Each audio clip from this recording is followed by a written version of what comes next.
¿Dice siempre la verdad una persona que está bajo hipnosis? Hola, muy buenas. Mi nombre es Natalia Aguado. Soy psicóloga sanitaria y este es el tercer vídeo de una serie de vídeos que estoy haciendo y que los puedes encontrar en mi canal sobre los mitos de la hipnosis. Si te resulta un tema interesante, te invito a que visites mi canal para ver los dos vídeos anteriores. No obstante, en la cajita de la descripción te voy a dejar los enlaces, así como otros muchos recursos que estoy segura que te van a resultar muy interesantes. Entonces decía que en este tercer vídeo de los mitos de la hipnosis voy a abordar si dice siempre la verdad una persona que está bajo hipnosis. Y para ello he estructurado este vídeo en 5 secciones que te las voy a nombrar para que sepas lo que te vas a encontrar en este vídeo. En la primera sección voy a abordar de dónde viene este mito. En la segunda sección voy a abordar si realmente se puede o no se puede mentir bajo hipnosis, qué es lo que dice la ciencia. En la tercera sección voy a abordar y qué pasa si lo que se dice en hipnosis es falso pero no es mentira. En la cuarta sección voy a abordar para qué sirve realmente la hipnosis. Y ya en la quinta sección voy a abordar un poco una conclusión y unos apuntes finales de todo lo que he tratado en este vídeo. Bueno, pues estamos en la sección 1. ¿De dónde viene el mito de que bajo hipnosis no se puede mentir? Bueno, pues la creencia de que una persona bajo hipnosis no se puede mentir ha estado muy reforzada, sobre todo por el cine, las películas, las series. De modo que a través de estos medios recreativos, audiovisuales, se hacía parecer que el hipnotizador tenía como una especie de poder especial para hacer que la persona pudiera acceder a recuerdos que sin esa técnica no podían florecer. Y luego además es que esta idea se vio reforzada por el uso de la llamada hipnosis forense, que fue una práctica muy extendida en los Estados Unidos durante los años 60 y 70. Y en aquella época es que con la intención de ayudar a testigos y a víctimas de violencia, de abusos, de asesinatos, con la intención de ayudarles utilizaba la hipnosis para recordar detalles olvidados sobre todo este tipo de sucesos. Pero con el tiempo, tanto la investigación como la propia experiencia legal fueron demostrando que esta práctica no solo era poco fiable, sino que además podía ser peligrosa. Y por eso hoy está prohibida o muy restringida en muchos países, incluido Estados Unidos. Y para que me entendáis mejor, voy a ilustrar un caso real. Hay varios, hay muchos. Si os interesa, me lo podéis poner en la cajita de la descripción que os cuente más casos y yo encantada lo haré. Pero en este caso os voy a contar un caso real que ilustra cómo el uso de la hipnosis, de esta técnica, como el uso de esta técnica fuera de lo que es el ámbito clínico de la salud mental y de la psicoterapia puede ser muy peligroso. Pues mirad, este caso ilustra, lo vamos a llamar Frank Sterling, que es la persona protagonista de este caso. ¿Vosotros os imagináis lo que puede ser ser condenado a cadena perpetua por un crimen que has confesado en un estado alterado de conciencia, pero que realmente no lo hiciste, pero que te hicieron creer que lo hiciste, y pasarte 18 años en la cárcel. O sea, imaginaros pasar 18 años en la cárcel por un crimen que no cometiste. Pues esto es lo que le pasó a Frank Sterling. Es un caso muy conocido en Estados Unidos y os cuento de qué trata. Frank Sterling era un camionero de 25 años que no tenía antecedentes penales y en 1991 fue interrogado por la policía como posible sospechoso de un asesinato. Ocurrido años antes, ¿vale? Este hombre, Frank Sterling, llevaba casi 36 horas sin dormir cuando lo sentaron en la sala a declarar. Y no solo llevaba 36 horas sin dormir, sino que además lo sometieron a 10 horas más a una combinación de presión emocional, preguntas repetitivas y técnicas altamente sugestivas. Las técnicas sugestivas son las que se utilizan para poder entrar en hipnosis. Incluso en un momento del interrogatorio le decían cosas como cierra los ojos, respira hondo, relájate, o sea, sin decirle a él que le estaban hipnotizando o que le estaban sometiendo a hipnosis, realmente le estaban sometiendo a hipnosis. Realmente daros cuenta que llevaba 36 horas sin dormir, trabajando, en fin, con lo que es trabajar como camionero, que es un trabajo pues realmente altamente demandante, ¿no? Bueno, el caso es que Frank acabó confesando el crimen, pero lo cierto es que su confesión estaba llena de incoherencias, errores en detalles clave como dónde había ocurrido, cómo era el lugar, cuándo, pues había como muchas incoherencias. Pero como lo confesó, pues se utilizó esta confesión como prueba ineludible para condenarle. Sin embargo, años después, gracias al trabajo de Innocence Project y a una prueba de ADN, se demostró que Frank no era el autor del crimen y que su confesión había sido inducida por la presión y el estado de sugestión. De hecho, el culpable fue identificado y en 2010, tras haber pasado 18 años en prisión, que se me pone la carne de gallina, Frank Sterling fue exonerado oficialmente. Este caso, hay más, pero este caso es un caso real, doloroso, documentado, de cómo una técnica como la hipnosis mal aplicada y sobre todo en un contexto policial puede llevar a una persona inocente a recordar cosas que no ocurrieron, sí, como lo estoy diciendo, e incluso a confesar algo que no hizo.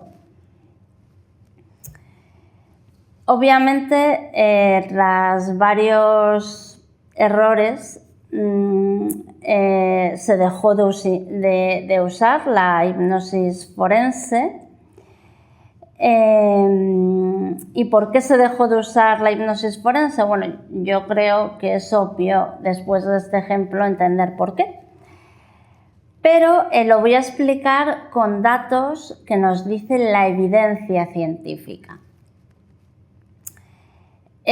Lo que ocurre bajo hipnosis, bajo una hipnosis mal aplicada, ¿vale? Bajo una hipnosis que no persigue los objetivos terapéuticos, respetuosos, que deben de perseguir, ¿no? Pues lo que ocurre cuando se utiliza la hipnosis de un modo mal aplicado es que puede haber, primero voy a nombrar, lo voy a nombrar y luego voy a ir uno a uno, es que puede haber un aumento del riesgo de falsos recuerdos, puede haber una influencia del entrevistador o del hipnotizador o de la persona que te induce a hipnosis, puede haber una influencia hacia decir según qué tipo de cosas, qué tipo de relato, y luego también puede haber una confianza excesiva en lo que aparece bajo hipnosis, en lo recordado. ¿Ok? Vale. Entonces, primero, ¿a qué me refiero cuando digo que puede haber un aumento del riesgo de falsos recuerdos? Pues este es uno de los mayores peligros de la hipnosis en el contexto forense, y es que no mejora la precisión de la memoria, sino que puede aumentar la sugestibilidad. ¿Qué quiero decir con que no mejora la precisión de la memoria, pero sí que puede aumentar la sugestibilidad? Pues quiero decir que cuando recordamos, lo recordado puede mezclarse con emoción, con imaginación, incluso con sugerencias externas, y la persona puede llegar a generar recuerdos falsos sin intención de engañar. Y esto es muy fácil de entender. Seguro que tú que me estás escuchando alguna vez, a lo mejor alguien te ha dicho... ¿te acuerdas aquel día que estuviste en la playa? Y entonces tú, aquel día, sí, este día concreto que fue el cumpleaños de Pepito. Y entonces a lo mejor tú no has ido al cumpleaños de Pepito. Y dices, no, y entonces puedes decir, no, yo no he ido al cumpleaños de Pepito. Pero la persona que te lo está diciendo es una persona en la que confías mucho, en la que tienes mucha fe en las cosas que te dice. Dices, sí que estuviste, acuérdate que hiciste esto y lo otro, y a lo mejor lo está confundiendo la persona con otro día, pero te empieza a decir que sí, que lo que dice es verdad, y aunque tú en principio pensaras que no, al final te acaba como convenciendo. Incluso te lo puedes llegar a creer, incluso lo puedes llegar a hacer tuyo ese relato. Pues si eso te puede pasar en un estado de vigilia normal, imagínate en un estado de hipnosis, que es un estado de focalización profunda, como expliqué en mi segundo vídeo de la lista de mitos de la hipnosis. Ahí explico muy bien este tema. Pues eso es con lo que quiero decir que hay un aumento del riesgo de falsos recuerdos, porque el entrevistador, a través de cómo dirija, el entrevistador forense en este caso, a través de cómo dirija y qué tipo de preguntas te diga, tú en un estado de hipnosis puedes llegar a recrear una escena que te puedas creer por ser un estado muy profundo de concentración y focalización, que te puedas llegar a creer que es cierto. Entonces eso es a lo que llamamos que puede llegar a generar recuerdos falsos, y la persona hipnotizada no tiene intención de engañar a nadie, simplemente es que está en un estado alterado de conciencia, que puede llegar a crear un relato en su mente que se lo crea. Por eso es tan importante que cuando una persona se vaya a someter a hipnosis lo haga con un profesional de la salud mental, porque realmente es peligroso. Si lo haces con una persona que lo hace por diversión o por experimentar, pues realmente puede llegar a crearte falsos recuerdos, y a veces eso puede acarrear problemas mayores. Y esto no lo digo yo porque yo soy así. Esto fue documentado por 3 de los mayores expertos en este campo. Os voy a leer, que lo tengo aquí apuntado, que ya sabéis que yo necesito hacerme guión, porque si no me hago guión me pierdo y se me olvide. Pues esto fue documentado por 3 de los mayores expertos en este campo, que se llaman Steven Lin, Judith Rue Irving Kirsch, en su libro Science and Pseudoscience in Clinical Psychology, ellos afirman literalmente, abro comillas, la hipnosis no mejora la precisión del recuerdo y en algunos casos puede incrementar la confianza en recuerdos erróneos, cierro comillas. Es decir, que podemos estar convencidos, súper convencidos de algo que no ocurrió.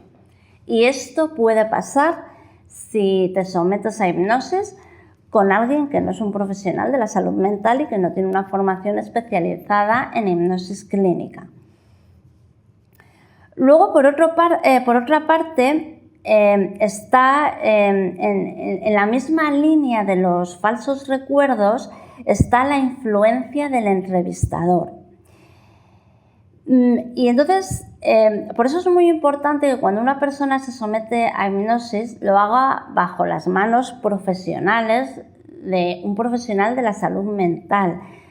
Porque en un estado hipnótico basta con una mínima sugerencia de la persona, del hipnotizador, vamos a llamar, aunque no me gusta esa palabra, hipnotizador, pero no me gusta esa palabra porque parece que hay una profesión que se llama la de hipnotizador y no debiera de ser así. Yo, por ejemplo, soy psicóloga sanitaria y entre las muchas herramientas que utilizo para ayudar a mis pacientes, una de ellas es la hipnosis, que no siempre utilizo.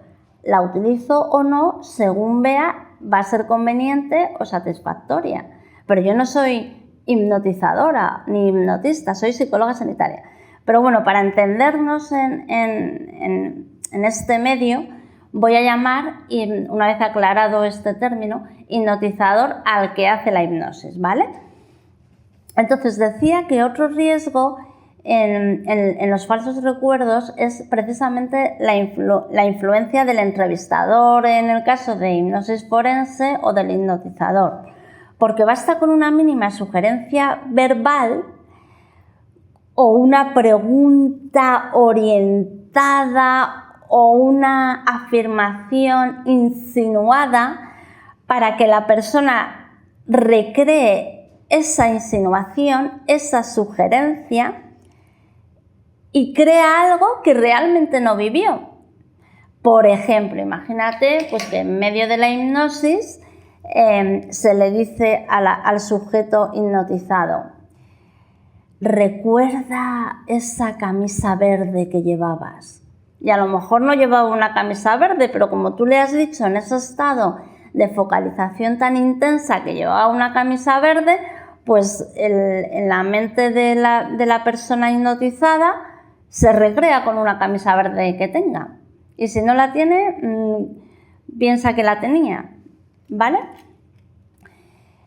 Entonces, de hecho, asociaciones tan importantes como la American Medical Association ya en 1985 alertó de este riesgo en su informe sobre hipnosis y memoria, donde afirmaba, abro comillas, la hipnosis puede incrementar tanto la recuperación como la creación de recuerdos erróneos, cierro comillas.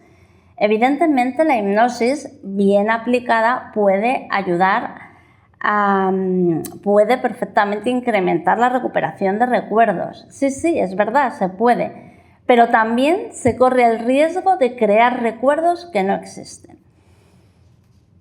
Y luego el tercer riesgo sería, al hilo de esto mismo que estamos hablando, que estoy hablando, de la confianza excesiva en lo recordado.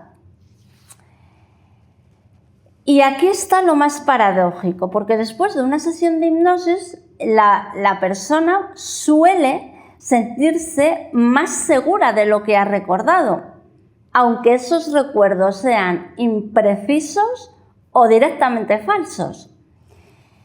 Y este fenómeno fue descrito por el Council of Scientific Affairs de la AMA, que concluyó, abro comillas, La hipnosis puede generar una falsa sensación de certeza, lo cual es extremadamente problemático en entornos judiciales. Y es que la confianza en entornos judiciales, cierro comillas, ahora voy yo, la confianza subjetiva no equivale a veracidad objetiva. ¿Y qué quiero decir con que la confianza subjetiva no equivale a veracidad objetiva? Pues que yo puedo, bajo hipnosis, puedo recrearme una historia que la viva como real, pero que no sea cierta. Entonces, ¿estoy mintiendo? No, no estoy mintiendo, porque yo la creo cierta, pero objetivamente, y esto nos pasa incluso cuando no estamos en hipnosis. Hay a veces que creemos cosas que las creemos verdaderamente, pero que no son ciertas. Y esas veces en las que crees algo y las manifiestas, a lo mejor el de enfrente dice eso es mentira, está pensando eso es mentira, pero eso no quiere decir que el que lo emite mienta, es que lo cree verdadero. Entonces, este es uno de los riesgos de la hipnosis, que puede haber una confianza sin cuestionamiento de lo recordado. Evidentemente, si te sometes a hipnosis con un profesional de la salud mental, no me cansaré de decirlo, todos estos riesgos los conoce, y cuando uno conoce los riesgos que puede tener según qué tipo de técnicas, uno sabe manejarlos para no caer en ellos.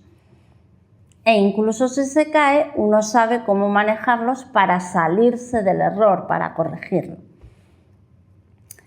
Entonces, claro, ante todo esto, ¿qué hicieron los sistemas judiciales? Pues ante todas estas evidencias, muchos tribunales tomaron medidas. Bueno, y en Estados Unidos, la Corte Suprema de California prohibió en 1982 que un testigo hipnotizado declarara en juicio. Este fue el famoso caso de People Shirley. Otros estados y países establecieron criterios muy restrictivos para evitar que declaraciones obtenidas bajo hipnosis influyeran indebidamente en las decisiones judiciales. Y en concreto aquí en nuestra casa, en España, para los que seáis españoles, ojalá mis vídeos crucen océanos, pero bueno, por el momento somos muy poquitos.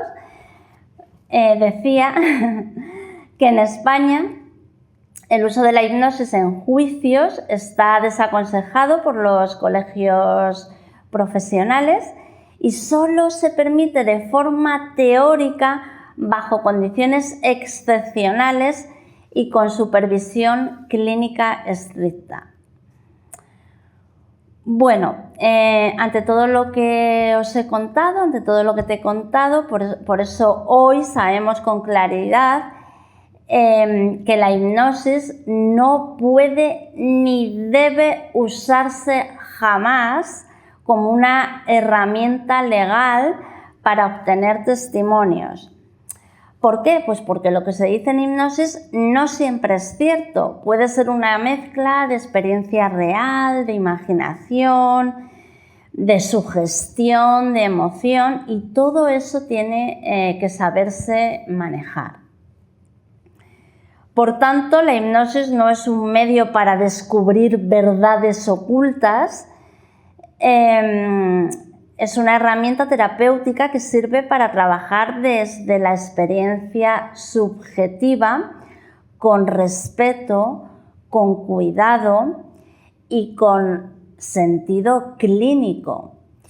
Nunca, nunca, nunca, nunca como medio para probar hechos, culpas o certezas objetivas. Claro, y esto nos lleva a una pregunta fundamental. Si la hipnosis no sirve para decir la verdad,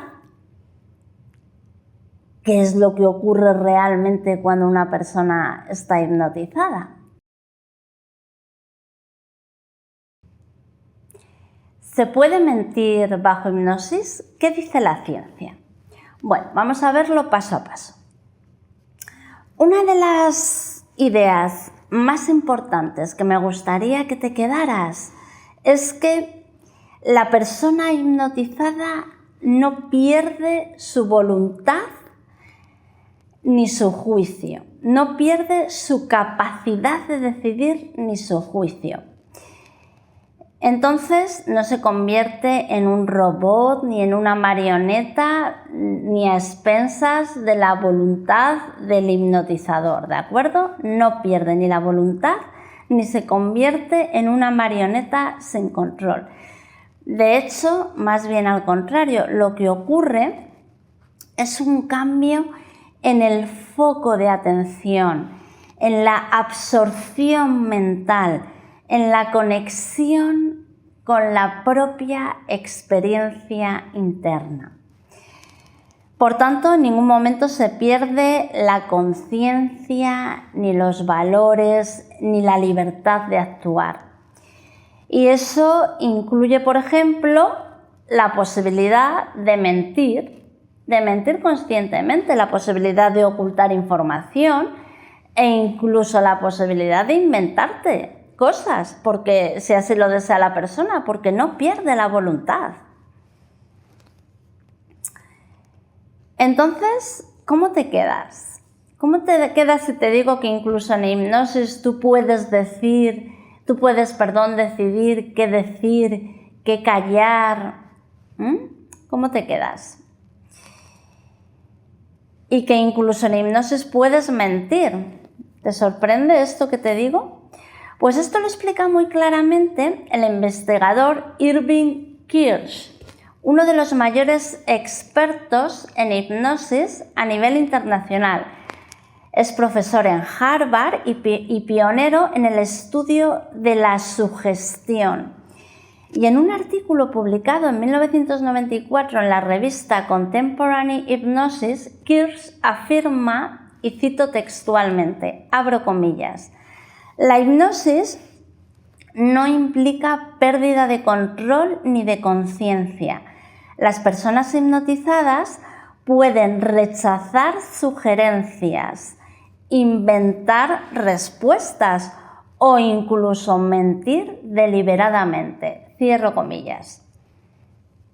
Por tanto, estar en hipnosis no implica decir la verdad. Eso de utilizar la hipnosis como un suero de la verdad es un mito, es mentira. Y por si hay dudas, hay otro autor de referencia en el ámbito clínico, que es el psicólogo Michael Nash, coeditor del Oxford Handbook of Hypnosis, una de las obras más completas y respetadas en este campo. Y en ese libro, Nash señala lo siguiente, abro comillas, la hipnosis es un estado facilitador, no coercitivo. El sujeto no pierde su capacidad de decisión ética o moral, cierro comillas. Entonces este punto es muy clave porque nos ayuda a desmontar esa imagen sensacionalista que todavía aparece en muchos medios de que el hipnotizador controla totalmente la mente de la persona hipnotizada y puede hacer de él que recuerde cosas que no puede, que diga la verdad, que confiese hechos. Nada, es mentira, es un mito.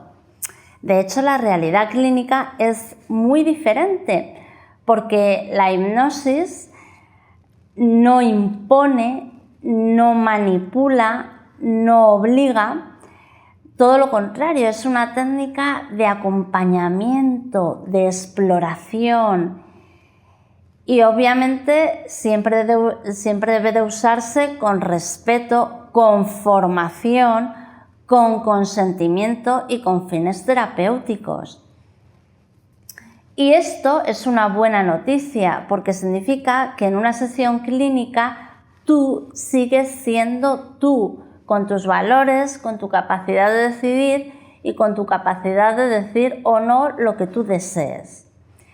pero lo que ocurre es que es un estado más receptivo, más enfocado y un estado más conectado contigo mismo, contigo misma. Muy bien, pues ya estamos en la sección 3. ¿Y si lo que se dice en hipnosis es falso, pero no es mentira? Bueno, pues aquí aparece otro tema muy importante que ocurre cuando una persona está en hipnosis. Y es que aunque una persona diga algo con muchísima sinceridad, mientras está hipnotizada, quiero decir, eso no garantiza que lo que diga sea cierto, porque puede equivocarse, puede reconstruir la experiencia, incluso puede recordar cosas distorsionadas. Y esto suele ocurrir porque a veces, normalmente, recordamos como sucesos, como puntos de una historia, y como necesitamos darle un sentido a esos puntos, lo que hay entre un punto y otro es como que a veces el cerebro necesita darle sentido y reconstruye una historia que puede ser errónea. Entonces, eso es algo que sabemos bien desde la investigación científica, porque la hipnosis, al aumentar la concentración y la sugestión, puede facilitar el acceso a recuerdos emocionales.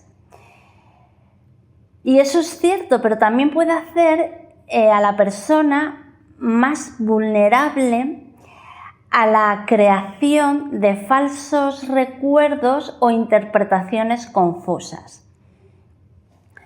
Y esto los psicólogos sanitarios, los profesionales de la salud mental que estamos especializados y formados en hipnosis clínica, lo sabemos muy bien y lo tenemos en cuenta.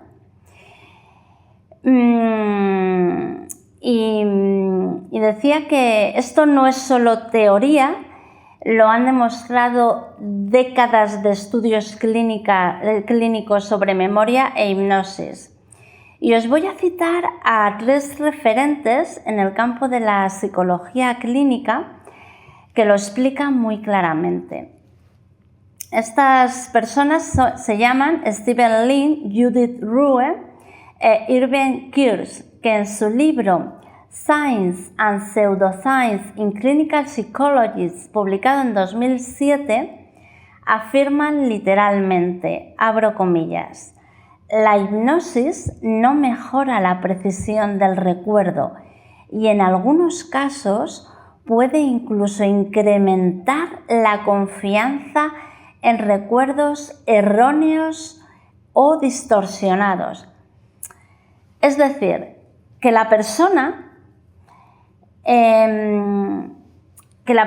no tiene por qué estar mintiendo, pero tampoco lo que está recreando en su mente tiene por qué ser cierto. No tiene por qué ser una verdad objetiva de lo que ocurrió.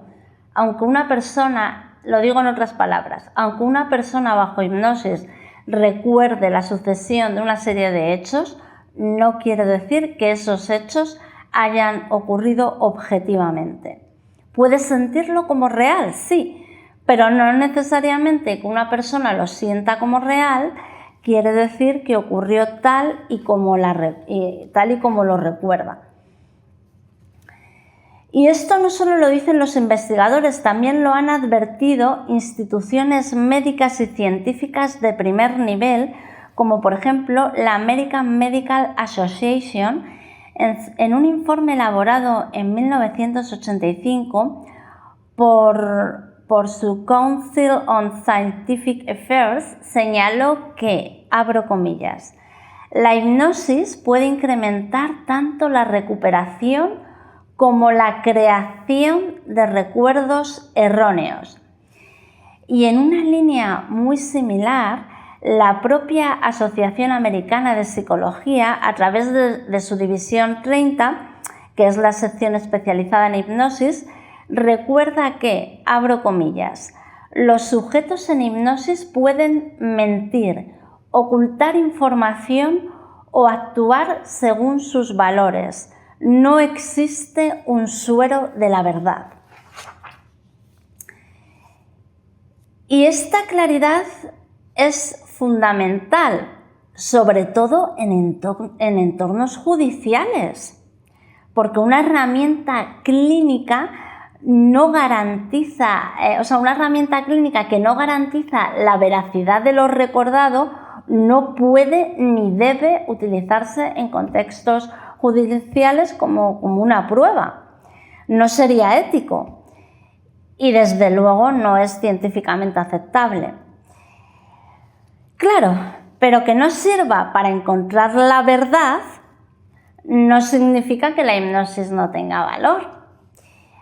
Al contrario, ahí es donde empieza su verdadero poder terapéutico.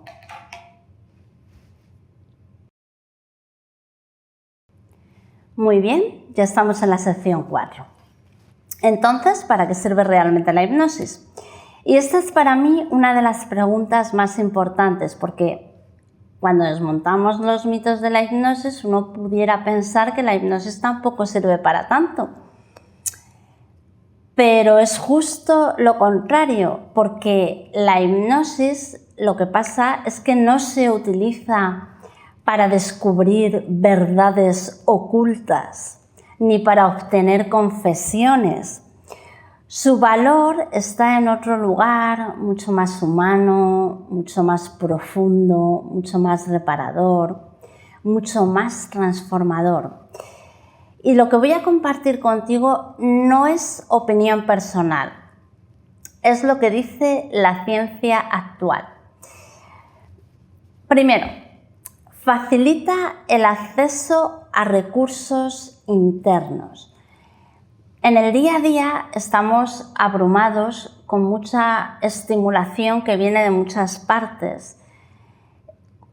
Pero en hipnosis, al poder focalizar en un tema concreto, en un aspecto concreto, con calma, con serenidad, en un espacio seguro, se abre la posibilidad de acceder a lugares profundos de la persona, a lugares donde está su creatividad, su intuición, su capacidad para transformar, para ser, para llegar a hacer cosas, difíciles, quiero decir. Y todo eso lo favorece, lo facilita la hipnosis. Entonces, por ejemplo, un metaanálisis publicado en el 2023 que revisó décadas de investigación clínica concluyó que, abro comillas, la hipnosis tiene potencial para mejorar significativamente el tratamiento tanto de condiciones mentales como físicas, cierro comillas. Y este hallazgo ha sido recogido por fuentes tan importantes como PubMed Central. A partir de ahora a PubMed Central lo voy a llamar PMC, el American Journal of Medicine y la revista Time Health. Además, la hipnosis tiene la capacidad de transformar la relación que tenemos con nuestras emociones intensas. Entonces, la hipnosis es muy útil para trabajar con emociones como la ansiedad, el miedo, la tristeza, la culpa. Y no estamos hablando de que borre emociones, sino que nos ayuda a cambiar la forma en cómo las vivimos. Y muchas veces eso ya es suficiente para sentirnos mejor. La American Psychological Association publicó en 2011 que, abro comillas, la hipnosis sigue mostrando resultados prometedores en la reducción del dolor y en la calma de la ansiedad.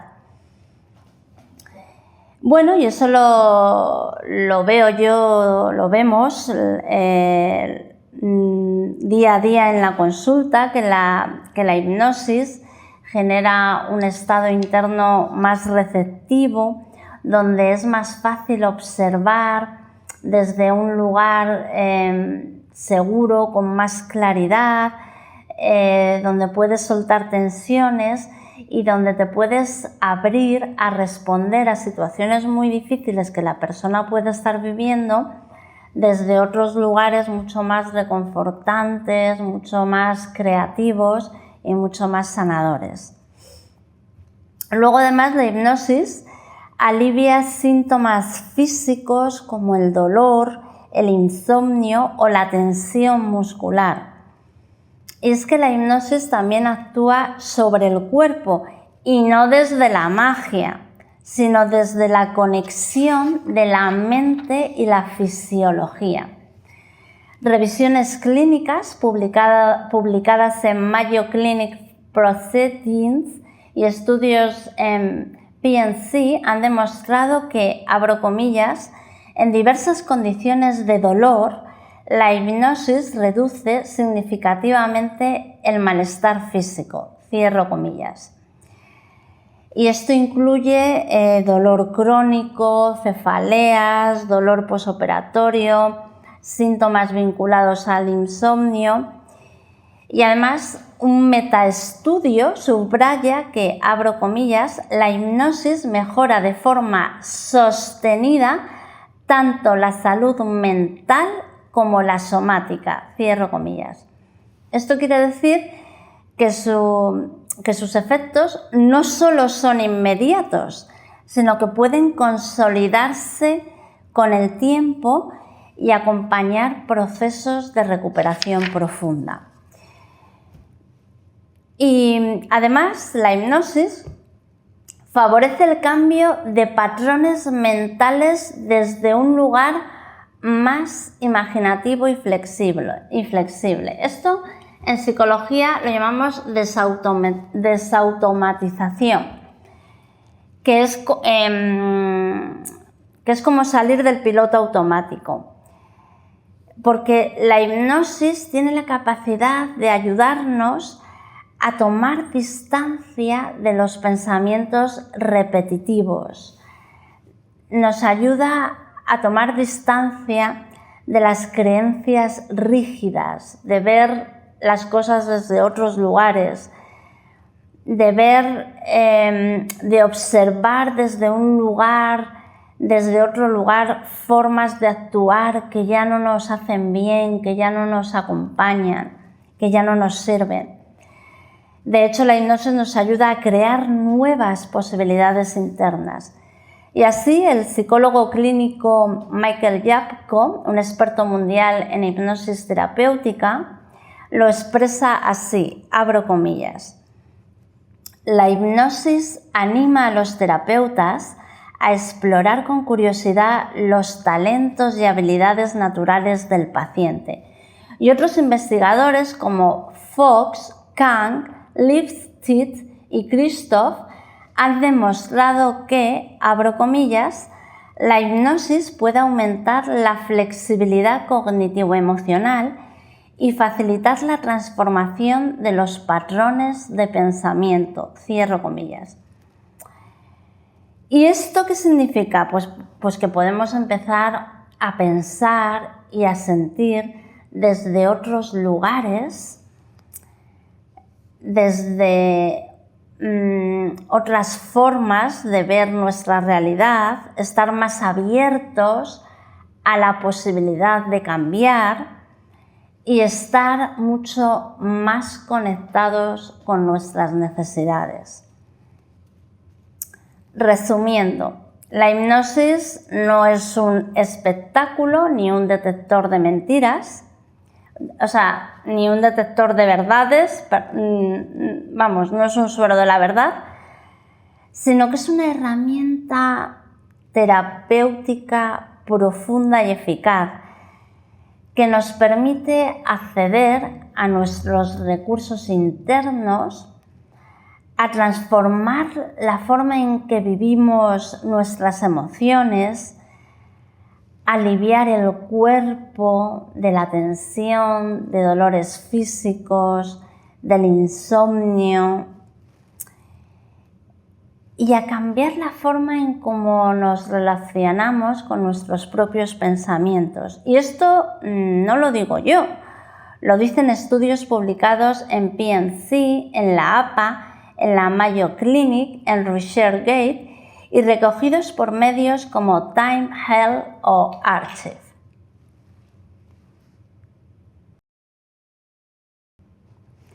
Muy bien, ya estamos en la sección 5. Bueno, pues como hemos visto, la hipnosis no es un detector de verdades, no es un suero de la verdad, no es una herramienta mágica para sacar confesiones, tampoco es un estado de sumisión y ni mucho menos es una forma de perder el control. La hipnosis en el contexto terapéutico es otra cosa. Es una vía respetuosa, humana y profundamente eficaz para acompañar a las personas en su proceso de cambio. Nos ayuda a reconectar con nuestros recursos internos, nos ayuda a transformar la relación que tenemos con lo que sentimos, nos ayuda a aliviar el malestar físico y emocional, también nos ayuda a flexibilizar nuestras formas de ver las cosas, de actuar, de sentir, nos ayuda a abrirnos a otras posibilidades, en definitiva nos ayuda a sanar desde dentro. De hecho, no se trata de buscar una verdad oculta, sino de habitar con más consciencia lo que ya somos. Y cuando habitamos con más consciencia lo que ya somos, nos permitimos cambiar. Se trata en definitiva de conectar con lo que ya está en ti, con esa otra posibilidad de ser tú de otra manera, pero una manera más saludable para ti, en el sentido de que te permita vivir con más calma, con más armonía, más conectado a tus valores. Bueno, pues si esta información te ha resultado útil, te animo a que la compartas con esas otras personas que piensen de forma errónea en qué consiste la hipnosis, porque ciertamente es una herramienta muy valiosa que puede ayudar a mucha gente, pero muchas personas no se acercan a ella porque tienen miedo, porque piensan que van a perder el control o que van a acceder a lugares muy oscuros y nada más lejos de la verdad, ¿no? Espero que te haya quedado un poquito más claro en qué consiste la hipnosis. Te invito a que visites mi lista de reproducción de mitos de la hipnosis. Este es el tercer vídeo. Voy a seguir subiendo. Y además en la cajita de la descripción te voy a dejar más recursos, te voy a dejar algunas hipnosis que ya he grabado en el canal. También te voy a dejar un curso gratuito de meditación por si te apetece conocer esta otra técnica que es diferente. La meditación es diferente a la hipnosis. También tengo un vídeo donde explico las diferencias. Y nada, espero que hayas disfrutado este ratito conmigo. Yo lo disfruto mucho, estoy encantada de estar aquí. Muchas gracias por acompañarme, por estar aquí y te animo a que des a me gusta, a que te suscribas y a que continúes aquí conmigo aprendiendo. Sin más, me despido. Un abrazo.